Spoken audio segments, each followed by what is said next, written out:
everybody. In this video, we're going to be talking about stage monitors and how they are used on the stage. So, why are stage monitors necessary in the first place? So, oftentimes, when we have student performances at schools or anywhere else, a lot of times a teacher will usually have just a basic PA system, kind of like what you see here, with two speakers, a left and a right, going out towards the audience, which works really well for the audience, except the problem is because the speakers need to be in front of the vocalists or singers, they are not able to usually hear themselves back, which creates a whole host of issues, including tuning, timing, and it just gets very, very messy. So the way to resolve this is by having these stage monitors, otherwise known as wedges, so that way singers and other musicians can hear themselves back as they're performing. This really helps with the overall sound. It helps the performers feel confident and is something that is considered a standard tool within professional public performances. There are two different types of stage monitors. One of them is called powered or active, and the other one's called passive.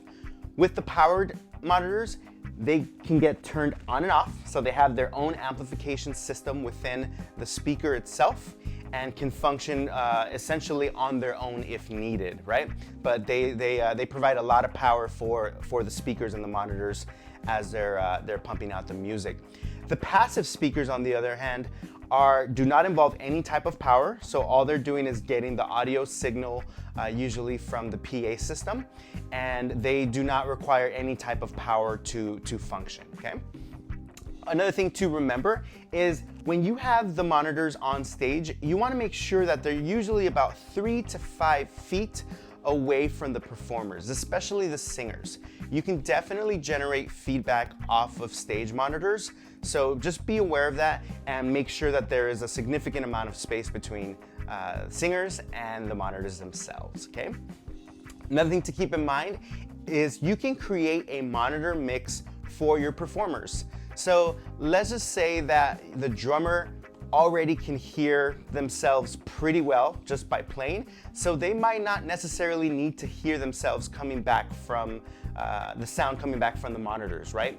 Whereas maybe the singer up in the front might need some drums in their mix. So creating a mix that's very unique towards each performer definitely helps with the overall performance.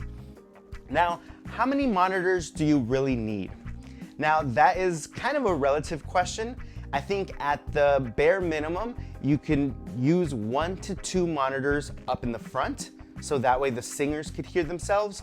But ideally, you want to have anywhere between 3 monitors, possibly even 4 monitors if that's doable. But 3 monitors I think is ideal, maybe having 2 in the front and then maybe 1 towards like the middle or the back of the stage, so that way the other instrumentalists can hear as well, okay? That's a little bit about stage monitors. There's plenty more to learn. We'll see you in the next one.